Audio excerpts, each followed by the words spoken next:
Good evening and a very warm welcome on behalf of Milim to this evening's presentation. Welcome to you wherever you are in the UK and wherever you might be around the world. And I'm pleased to welcome guests from across the globe today. Our series of online talks and conversations continues with our guest Nick Sayers, and I'll introduce Nick in just a moment. A little housekeeping first. Please do ask questions. You can do this by typing whatever you'd like to ask into the Q&A facility on your screen. As ever, we will try our best to get through as many of your questions as we can. Let me also draw your attention to the chat facility you have on your screen. This will allow you to send a message to all of the other participants on this webinar, should you wish to do so. And finally, we are recording this event and it will appear on our website at milim.org.uk in the next couple of days. There you will find recordings of other past events, as well as details of our future programme for which you can book tickets. And so to our guest this evening. Nick Sayers read history at Magdalen College, Oxford. He spent his working life as a corporate transactional lawyer and was a partner at several leading London law firms. He has a master's in historical research from Birkbeck and is an honorary fellow of the Parkes Institute at the University of Southampton. He's author of this book, The Jews of Lithuania, A Journey Through the Long 20th Century, which was published just a few weeks ago and which he is going to speak about this evening. So without further ado, Nick, over to you.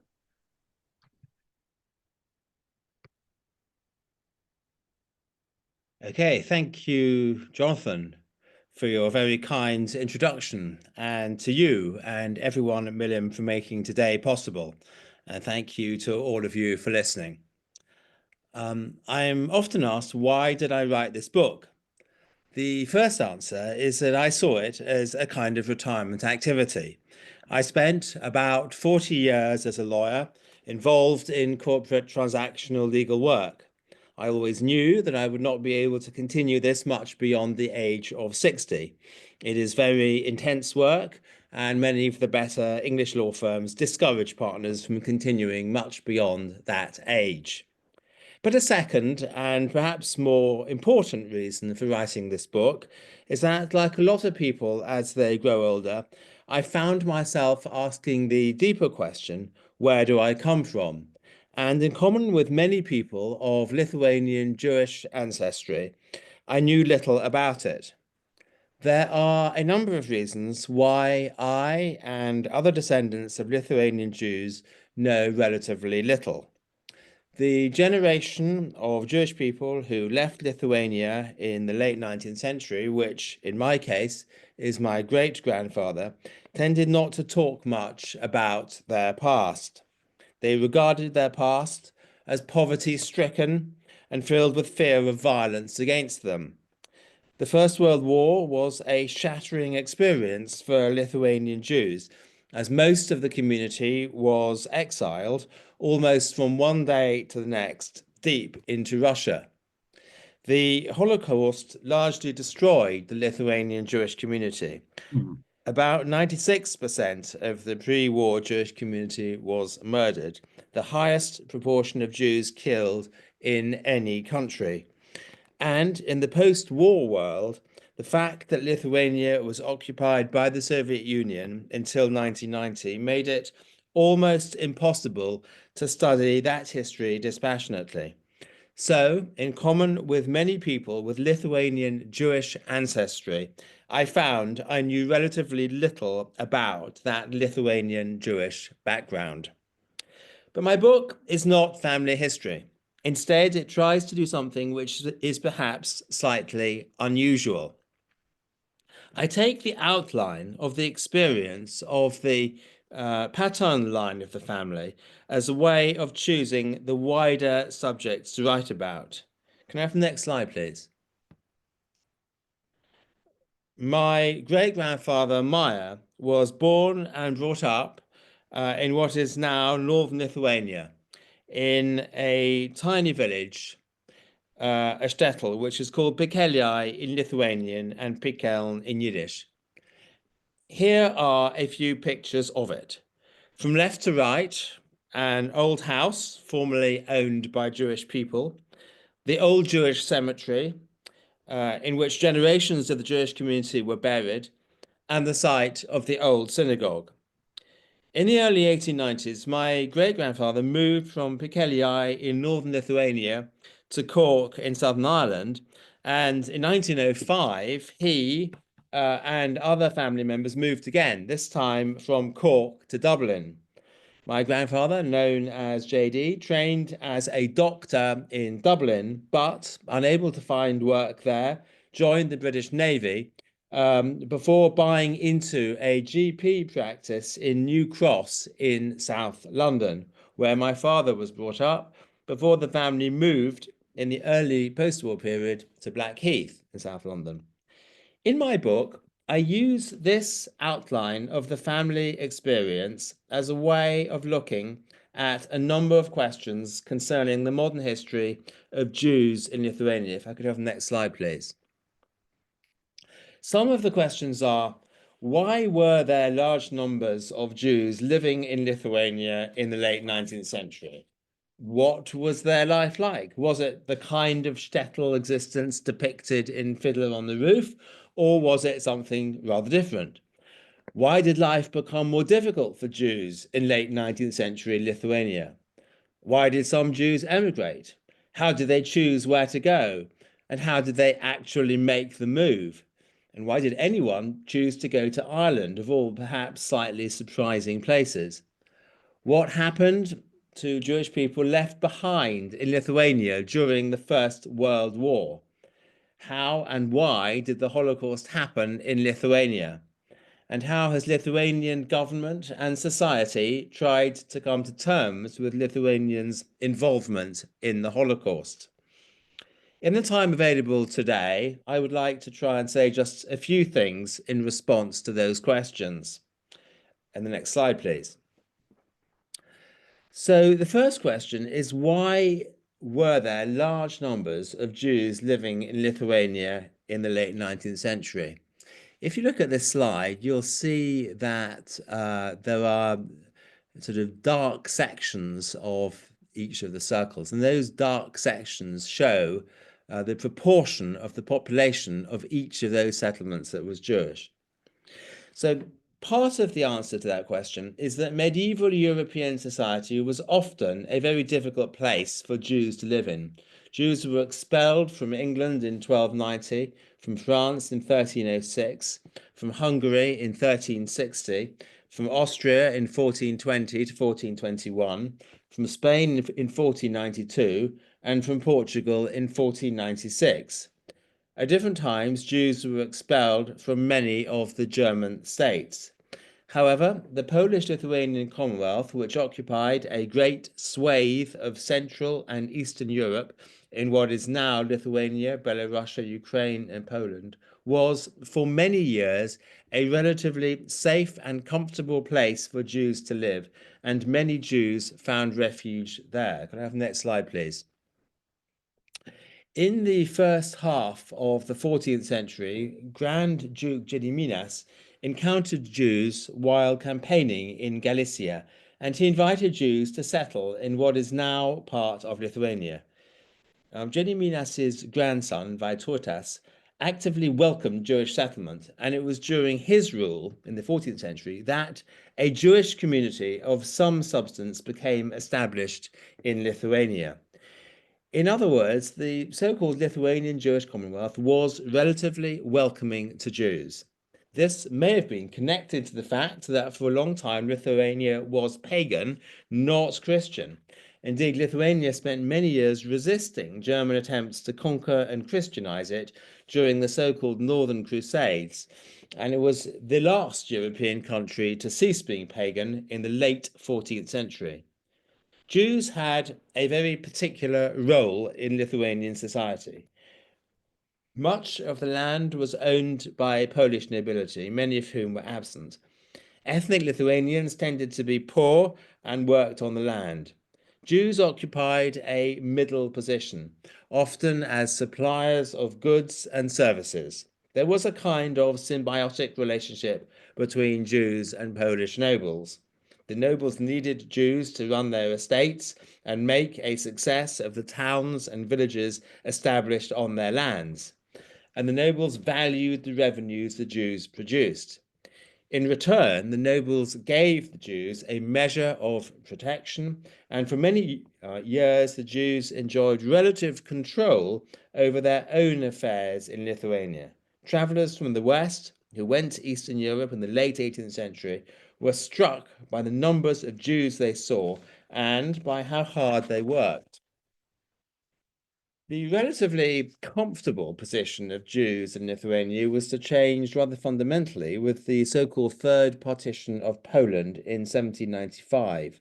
From that date, Lithuania came under Russian control, and Russia was run by Tsars who were highly autocratic, and many of them were not well disposed to Jews. From that time, Jewish life became more difficult. My second question is whether Jewish life in mid to late 19th century Lithuania was like that depicted in Fiddler on the Roof, or was it changing and modernizing? Can I have the next slide, please? I think there was change, and much of this was being brought about by the so-called Haskalah, the Jewish Enlightenment. The devotees of this movement were known as Maskilim. The aims of Haskalah were both to reform Jewish custom and also to reform the relationship between the Jewish world and Russian government and society. It sought the continued existence of a distinct Jewish community, but one which was updated and reformed, and which, it was hoped, would therefore have easier interaction with the surrounding society.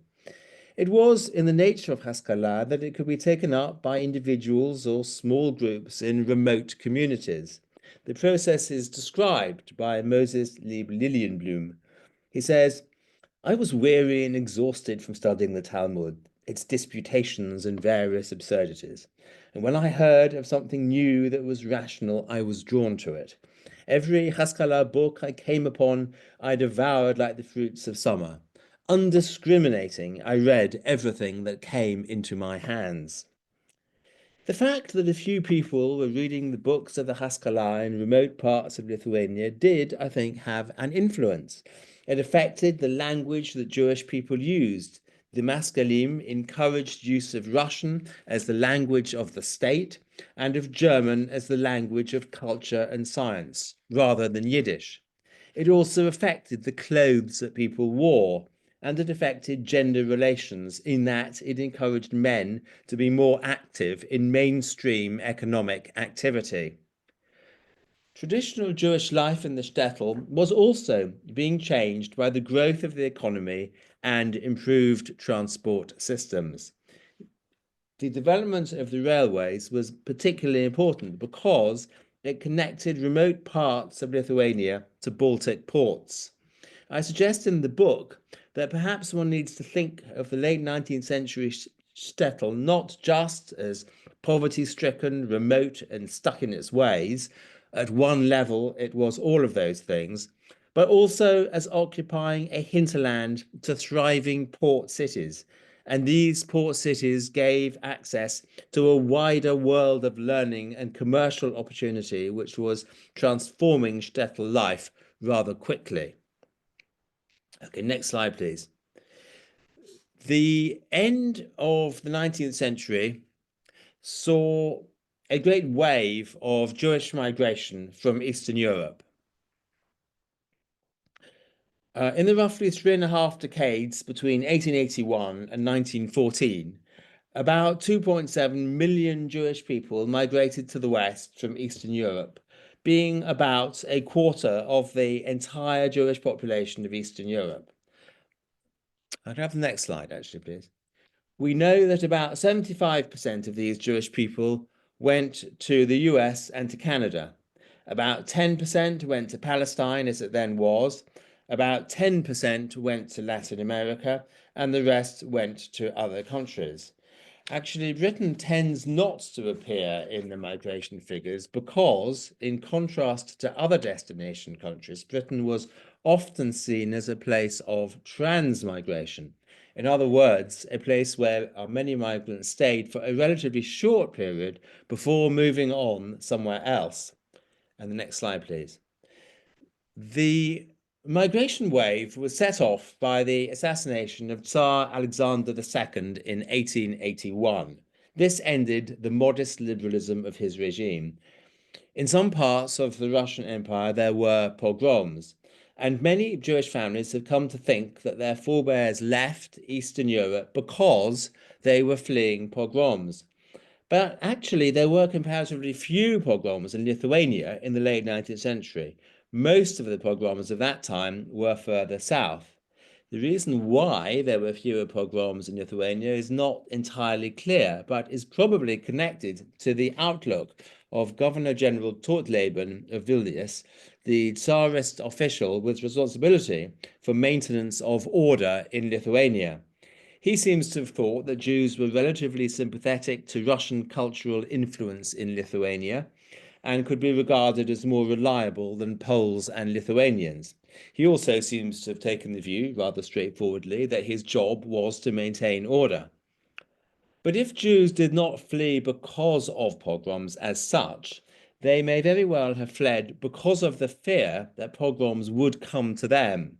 This intense fear is described in the letter of February 1882 sent by an unidentified Jew in Vilnius to a newspaper editor.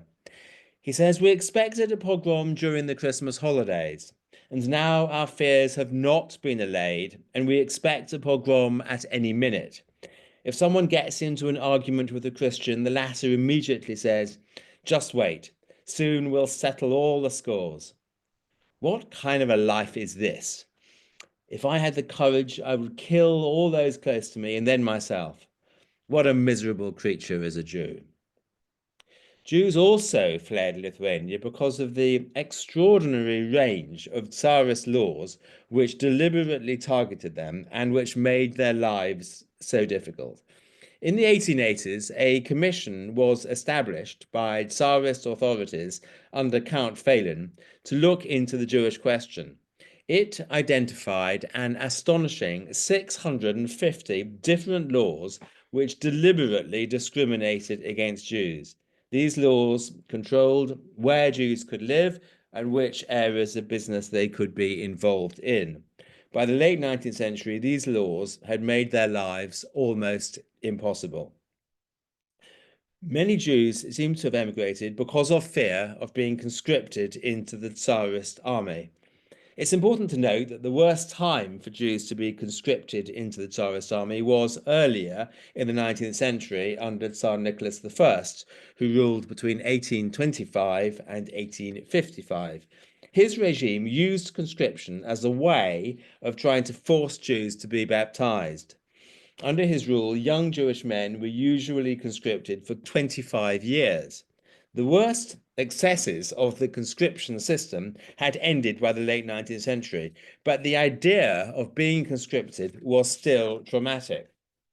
So, fear of pogroms, anti-Semitic legislation that made life almost impossible, and fear of being conscripted into the Tsarist army were all powerful reasons for leaving late 19th century Lithuania. But how to choose where to go? It seems that most people simply went to places where they already knew people, either family members or friends from their home communities. And this was the phenomenon of so-called chain migration.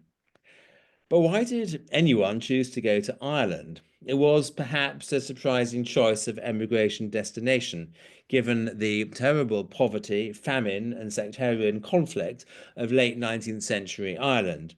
In collective memory, the fact that Jews chose to emigrate to Ireland is often characterized as a result of trickery practiced on them by ship's captains or of their own foolishness.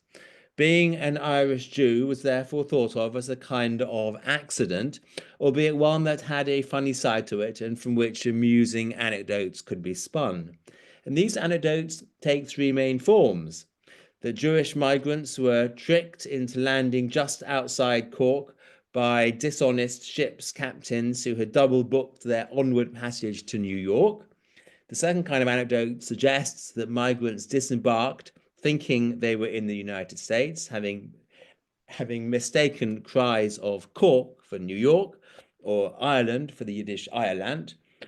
And the third maintains that the ship's supply of kosher food had run out, and the strictly observant Jews preferred to stay in Ireland rather than starve or eat non-kosher food.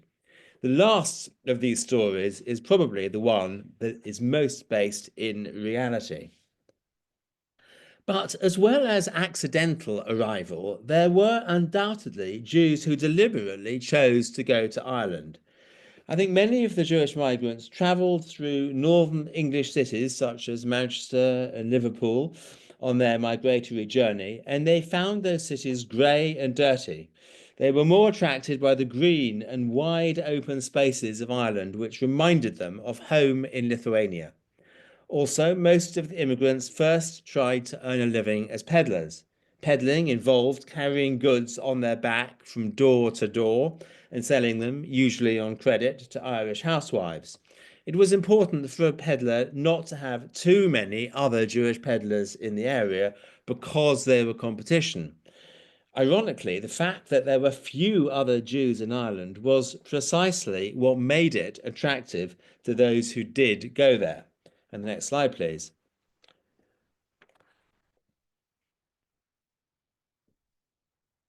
The next question I look at in the book is what happened to Jewish people who stayed behind in Lithuania during the First World War.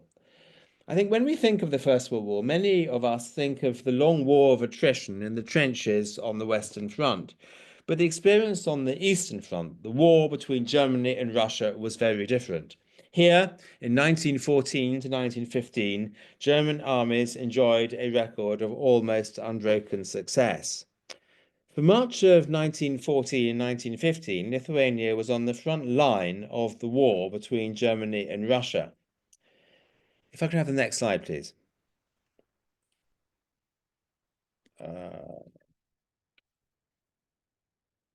Okay. Yes, that's it. Thanks.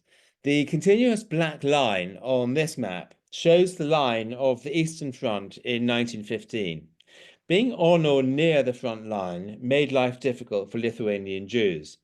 Industrial plants were relocated to the Russian interior, depriving many Lithuanian Jewish workers of their livelihood.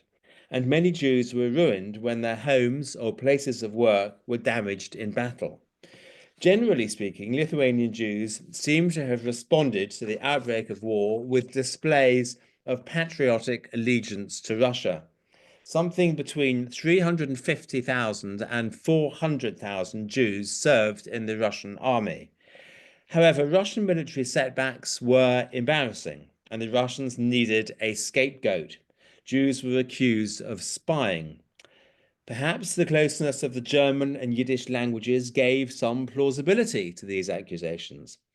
By May 1915, about 75 to 80% of the Jewish population of Lithuania had been expelled.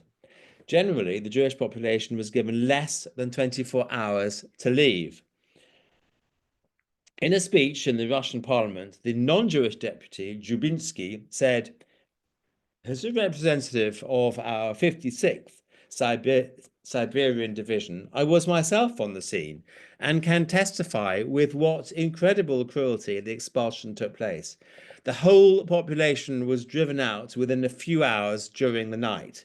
At 11 o'clock, the people were informed they had to leave with the threat that anyone found at daybreak would be hanged. Old men, invalids, and paralytics had to be carried on people's arms because there were no vehicles. The Jews expelled from Lithuania were scattered across a wide area of the interior of Russia. It caused great hardship to the people expelled, but, and rather ironically, it brought a de facto end to the Pale of Settlement because it scattered Jews across a vast expanse deep inside Russia. And the next slide, please. This mass expulsion changed Jewish life in Lithuania in a way that it never really recovered from. We know that in Pekelii, the small shtetl that my great-grandfather Meyer came from, the total population in 1897 was 1,758, of whom 1,206 were Jewish. In other words, 68% of the population of that time was Jewish. The expulsions of May 1915 removed all Jews from Pekelii, and although a small handful returned post-war, the blow inflicted to that community by the expulsions of World War I was one that it never really recovered from. The Jews who returned to Lithuania after the First World War tended not to go back to the smaller towns where their homes and stores had been looted and destroyed. They headed instead for the larger towns, and particularly for Kaunas. Many had great difficulties getting back to Lithuania and were caught up in the violence and pogroms which followed the war. In my book, I say something about Jewish life in Lithuania during the interwar period and how in the early post-war years there was a short period of optimism that Jewish life would improve before storm clouds gathered and the picture darkened.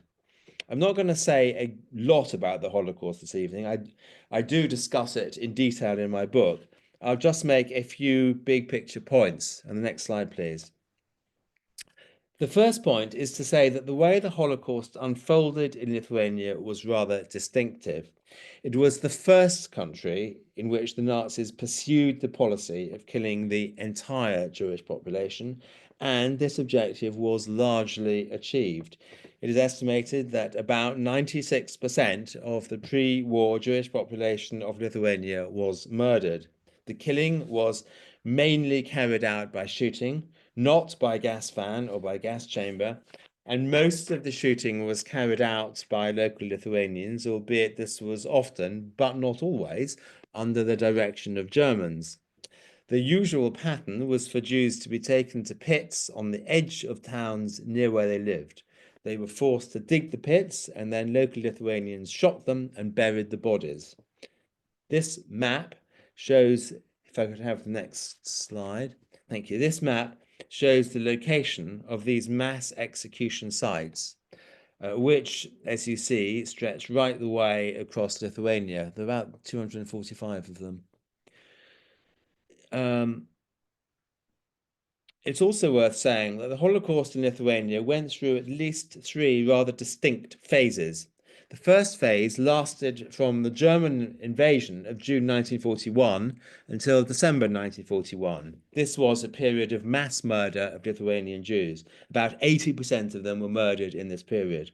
The second period lasted from January 1942 until March 1943 and can be thought of as a relatively quiet period during which German policy concentrated on exploiting Jews for their labour, having first enclosed them in ghettos in Vilnius, Kaunas and elsewhere. The third period began in 1943 and lasted until July 1944, and this was a period characterized by the gradual liquidation of the existing ghettos and of the surviving Jewish population by a mixture of murder and deportation to camps in Germany. There has been a huge amount of historical research and writing about why many Germans were so attracted to Nazism and became viciously anti-Semitic. I do discuss that in the book, but rather less, I think, has been said about why significant numbers of Lithuanians engaged in this murderous assault on their Jewish neighbours. It's complicated. Partly it is to do with the development of Lithuanian nationalism in the interwar period and with long-standing anti-Semitic sentiments with deep roots in Christian theology. Part of it, I think, is to do with the anti-Jewish fury which many Lithuanians felt and which arose from the trauma that Lithuania experienced as a result of being occupied by the Soviet Union for about 1 year between June 1940 and June 1941. Many Lithuanians were furious with Jews because they thought Jews had given the Soviets a very warm welcome when the Soviets arrived in Lithuania in June 1940. They also thought Jews had been too active in Soviet administration of Lithuania.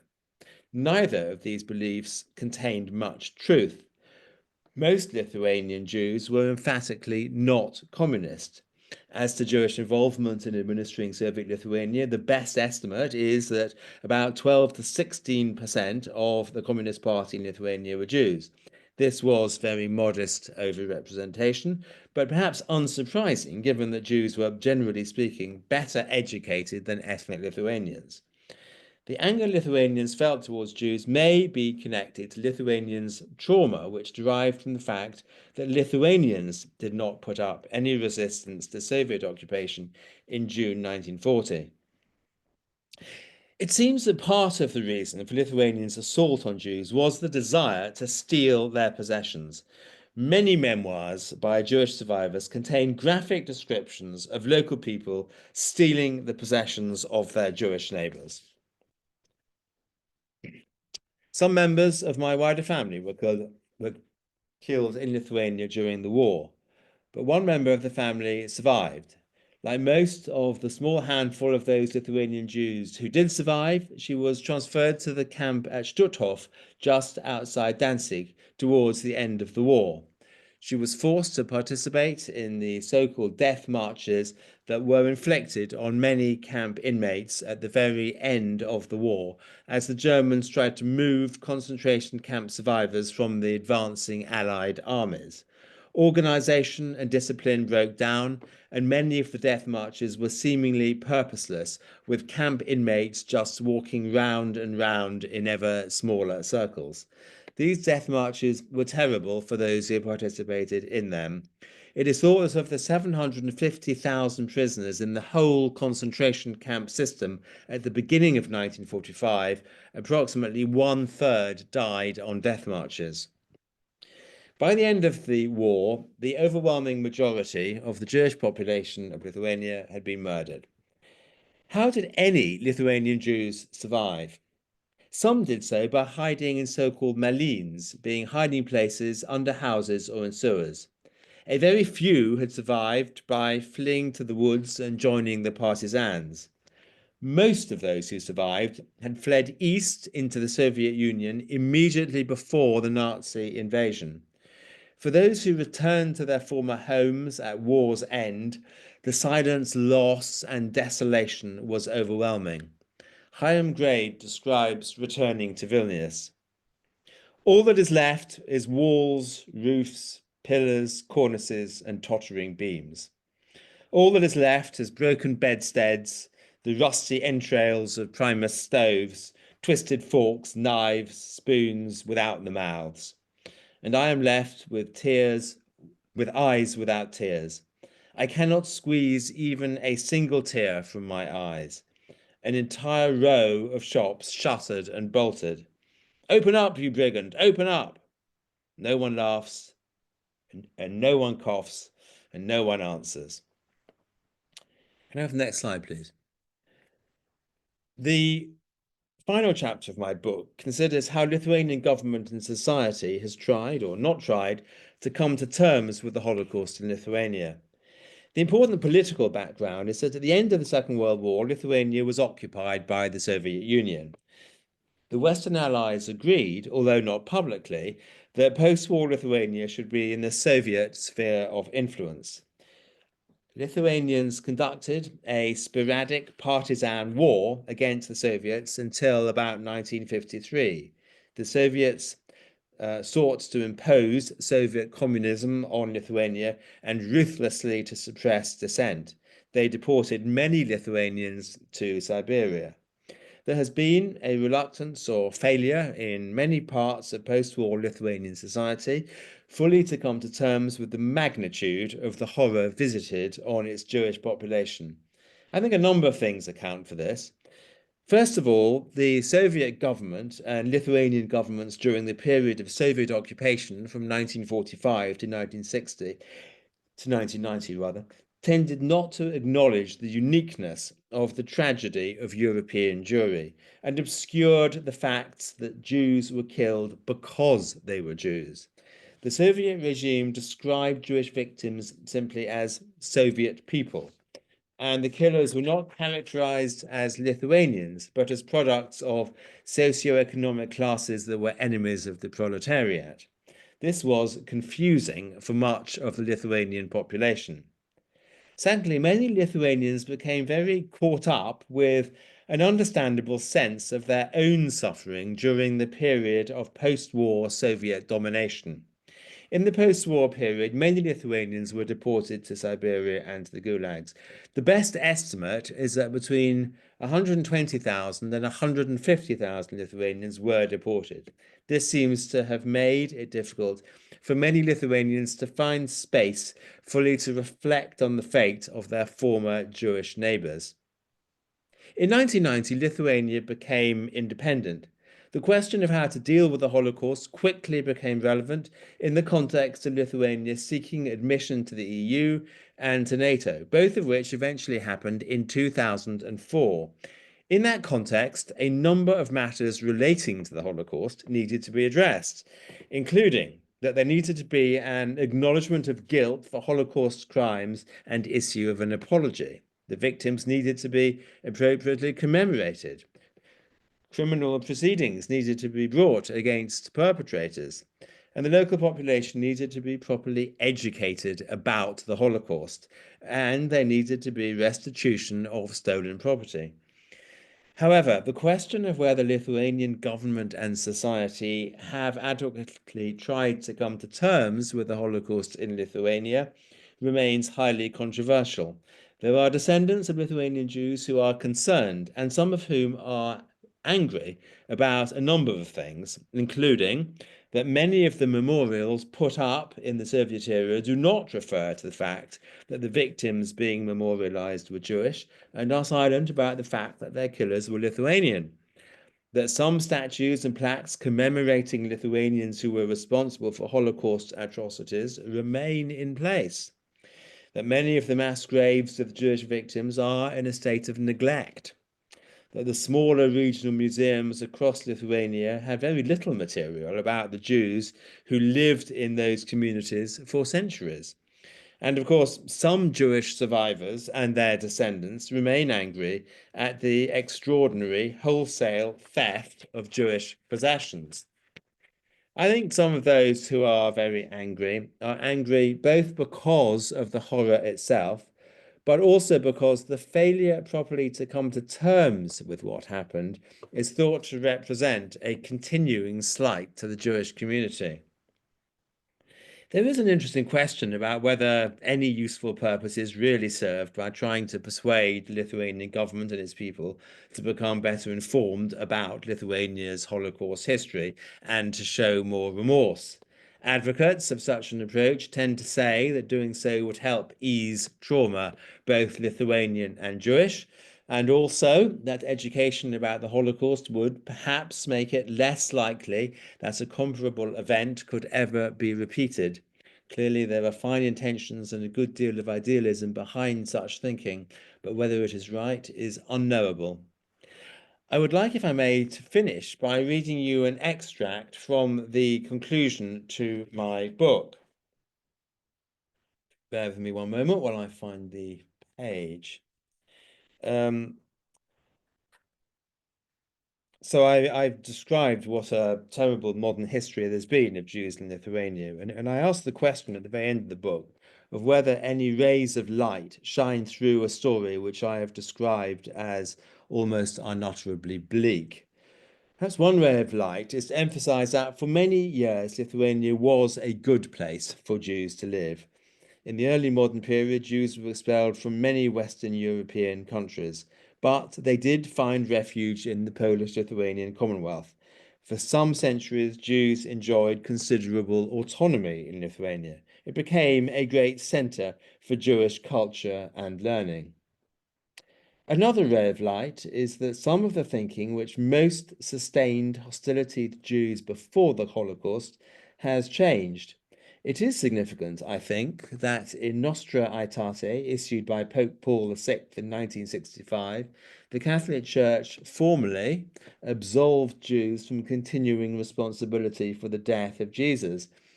It says what happened in his passion cannot be charged against all the Jews without distinction then alive, nor against the Jews of today. Perhaps a final ray of light is to reflect on the lives of some of the Jews who left Lithuania to make lives elsewhere. They carried with them the traditions and approaches to life and learning acquired by them or their forebears in Lithuania. They achieved success in various walks of life, including as politicians, writers, musicians, and scientists. They moved to many different countries in the West, including the United States, South Africa, and England. Some, including members of my family, even moved to Ireland and flourished there. But the story of Lithuanian Jews in Ireland, remarkable if relatively little known, is going to be the subject of my next volume. And that, on exactly 40 minutes, is where I shall end. Perfect. Thank you so much, Nick. Absolutely fascinating talk. The book is fascinating too. We have a number of our viewers who've posted in the chat that they have ancestry from Lithuania. Yvonne Cheney in Southern California, her grandparents came from Vilnius. Josephine Jackson's father's parents also came from Lithuania. So you have a good audience of people with a strong connection to this theme. As we were saying before you spoke, much of the Leeds community is Litvak or from Lithuania, but some of them didn't come from within what you might call the borders of Lithuania. How does that work? How can you be Lithuanian and not Lithuanian? Well, that's a very good question, Jonathan. The difficulty is that the borders of Lithuania have changed a lot over the last few years. I mean, clearly, Lithuania at different times in the quite recent past has been controlled by Tsarist Russia, by Germany during the First World War. It was then briefly independent in the interwar period. It was then briefly occupied by the Soviet Union between the summer of 1940 and the summer of 1941. It was then occupied by the Nazis between 1941 and 1945, and then again became a Soviet satellite until 1990, and then finally became independent in 1990. So it's changed a lot in terms of who governed it, and the borders have changed a lot as a consequence. I think when people use the term Litvaks, they are generally talking about what you might call the cultural boundaries of Jewish Lithuania, which comprise both what is today in Lithuania, but also what is today parts of Belarus and Ukraine, even parts of Poland, little bits of Latvia. So that's quite complicated. I do in my book have a number of maps which try to describe the cultural borders of Jewish Lithuania and therefore help to make clear what a Litvak is. Although having said that, I mean, I think it would be a mistake for anybody to try and define these things too narrowly. I mean, but as I say, there are maps in the book that help to make it clear, I think. Do put your questions for Nick into the Q&A in the next few minutes while we have him. We have a question from Michael Crook. He asks, did the Tsarist authorities in the late 19th, early 20th century try to stop Jews leaving or encourage them to go, or did they remain neutral? Well, I think in the late 19th century, I think that that the Russian authorities were sort of relatively happy, actually, for Jews to leave. I mean, there was in the late 19th century Tsarist official called Pobedonotsev who rather notoriously said that he thought that the solution to the Jewish problem in Russia was for a third of Jews to emigrate, a third to die, and a third to be assimilated. So I think Russia was not antagonistic to the idea of Jews leaving, but for a Jew to leave that area in the late 19th century, they did need a Russian passport, technically. And it was a rather strange situation in a way that until the First World War, broadly speaking, it was possible for Jewish people to come into the UK or into America without a passport, but they did need a Russian passport in order to leave Russia. And it was actually very difficult to get a Russian passport. There were all sorts of very difficult sort of administrative hurdles that you needed to overcome. And in practice, you could really only overcome them by paying bribes to Tsarist officials.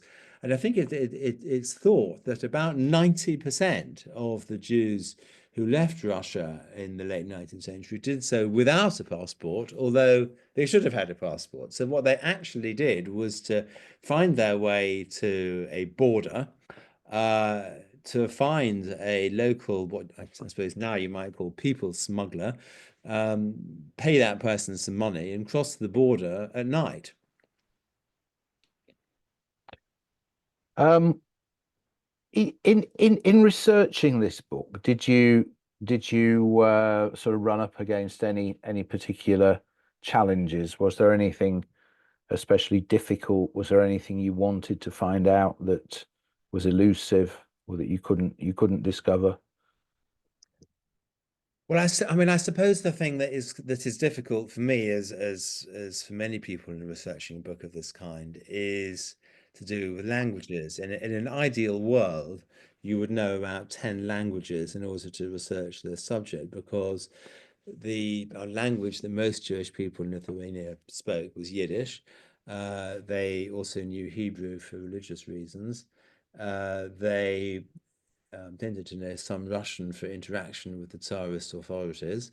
It would be helpful to know some Polish to interact with the Polish nobility, some Lithuanian to interact with the local sort of Polish peasantry, so to speak.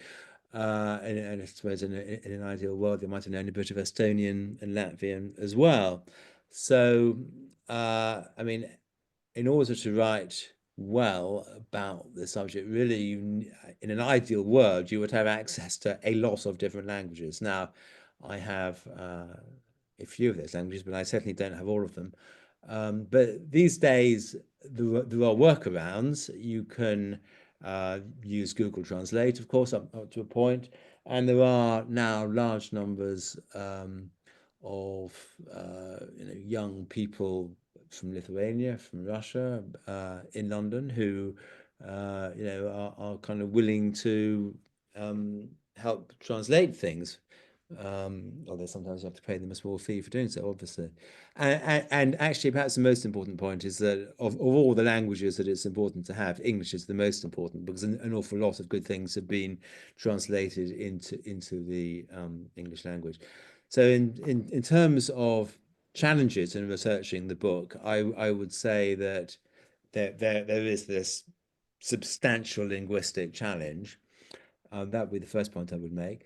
I suppose the second point I would make is that, I mean, I think it remains the case that the way that Jewish people and Lithuanian people see what happened in the Holocaust remains very different. I mean, I would like to think that Lithuanians are beginning to engage with this past in a more honest and upfront way, but there's still a great deal of trauma and a great deal of reluctance to confront it openly. So, I think there is a kind of chasm, I would say, between the perceptions of a lot of Jewish people and the perceptions of a lot of Lithuanians, which doesn't make writing this history easy. I mean, can we? I suppose you cover quite a lot of reasons in the book why we might excuse the Lithuanians for the position they take at the moment. But is it really excusable? I mean, is it not time now that they faced up to what they did? Well, I would certainly say that it is time that the Lithuanian government and society was more upfront and honest about what happened and how it was that the Jews were killed. I mean, we know that in the overwhelming majority of cases, the Jews were shot by Lithuanians. We know that in many cases, they were shot by Lithuanians before the Germans arrived, just in the couple of days, 2 or 3 days before the German invasion. I mean, it's not clear exactly how many communities that happened, but something between 40 and 70 communities, I think, is generally thought. The Lithuanians turned on their Jewish neighbors before the Germans arrived.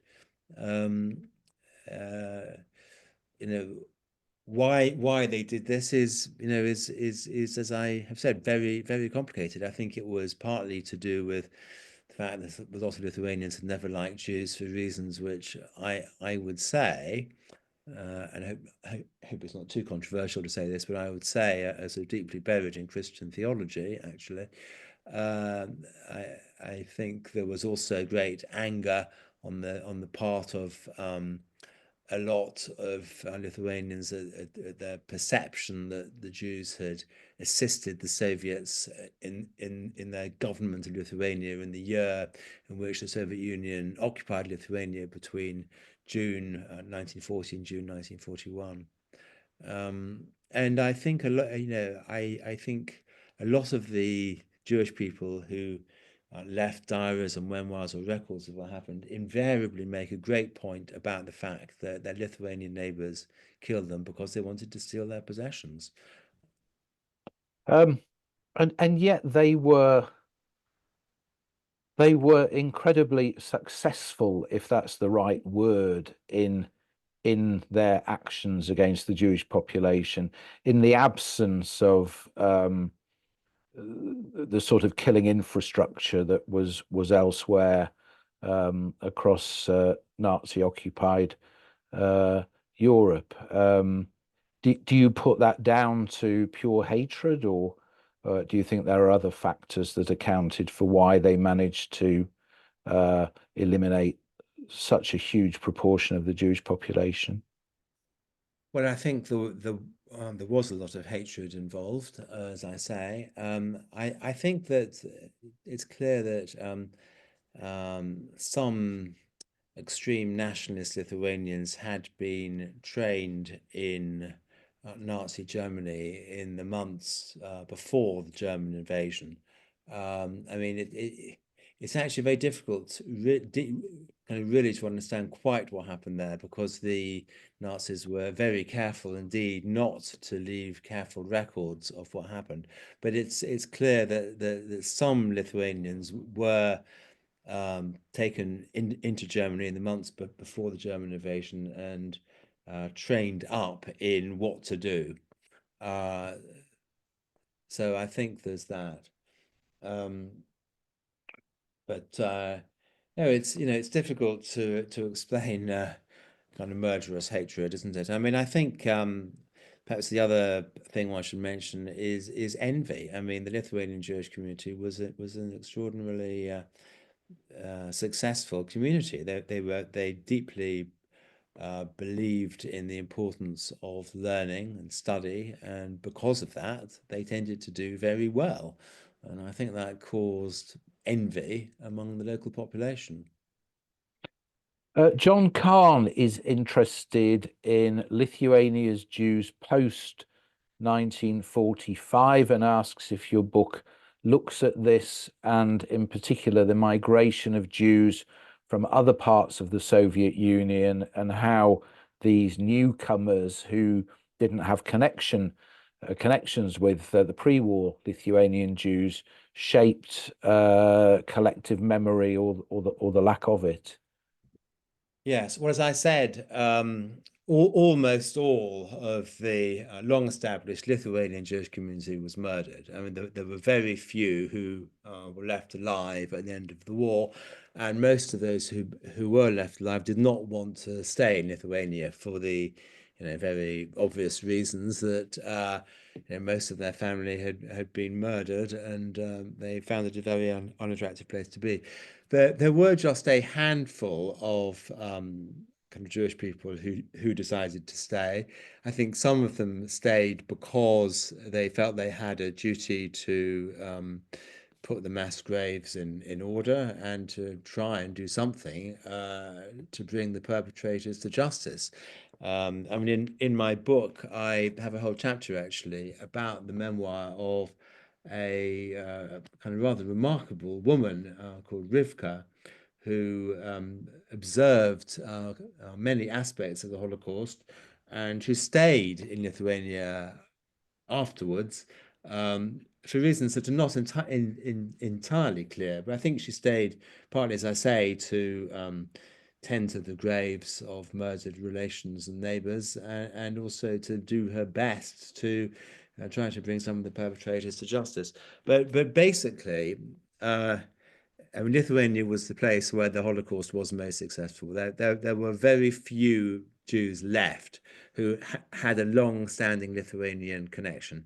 So to try to answer the question you asked, in the post-war period, most of the Jews who came to live in Lithuania are people who came into Lithuania with the sort of occupying Soviet forces and administration.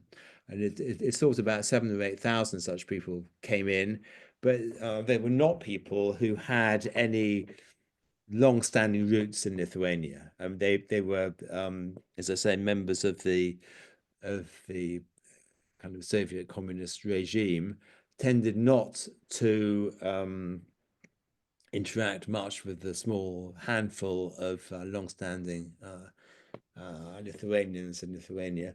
And I think many of them, because they'd spent quite a time in the Soviet Union, were not observantly Jewish in any way, didn't sort of particularly identify with other Jews, saw themselves mainly just as representatives of the Soviet regime. So you mentioned you're working on another book. When can we expect that? I mean, I know this one's only just come out, but Yeah, have you got a timeline for the next one? that's a good question, Jonathan. I mean, these things obviously take a while. I don't know exactly, but probably a couple of years or so. Perhaps a bit less. But the idea of my next book is basically to follow the outline of the family experience. As I mentioned, my great grandfather moved from northern Lithuania to Southern Ireland. So the next book is really going to look at the some of the questions that arise from the Jewish experience in Ireland. And I think there were a number of really quite interesting questions, including why there were Jews in Ireland, and was it an accident that they went there, or did they choose to go there? If they did choose to go there, why did they choose to go there? How did Jews first earn a living? It was basically by peddling, as I've said. And how were they able to get on so quickly from being peddlers to having far more distinguished occupations? A lot of them became doctors. I think it's also interesting how Jews sort of fitted into the sectarian conflict in Ireland that they observed around them. Did they tend to side with the Catholics or with the Protestants? And how did they make that choice and why? I think it's also interesting to look at James Joyce's Ulysses, perhaps sort of the great modernist novel of the 20th century, and it is about a Jew. It's about Leopold Bloom, but was Leopold Bloom really a kind of typical Litvak or not? In fact, James Joyce wrote Ulysses when he was living in Trieste in what's now northern Italy, and knew a number of Jewish people there. And I think it's probable that his Leopold Bloom was based more upon Jews that he encountered in Trieste than on Irish Jews who actually lived in Dublin. And then I think it's actually quite interesting also to look at how Jewish nationalism and Irish nationalism kind of interacted and influenced each other.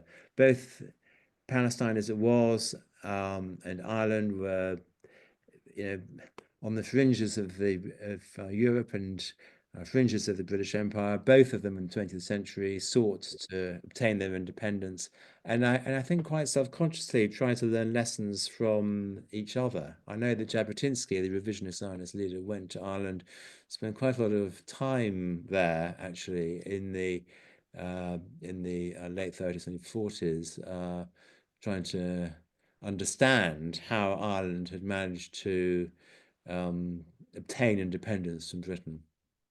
Well, we've just had one of our viewers say how much they're looking forward to hearing about that. I know whenever we've had any Irish Jewish programming in the past, it's been incredibly popular. So do come back and tell us all about that when it's ready. Thank you for being our guest this evening. Nick's book is fabulous. It's really, really informative.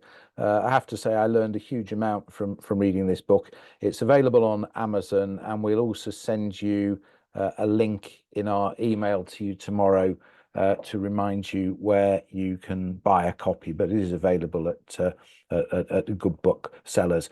And to say thank you, I'll send you some of my photos of Israelis. Hopefully that'll reach you in the next few days and you'll enjoy reading it. Now, just a few words about what we've got coming up before we leave you. On the 23rd of December, the author Jonathan Gabay will be sharing his detailed knowledge of artificial intelligence with a fascinating talk titled Beyond Binary, AI, Talmud, and the Search for Moral Intelligence.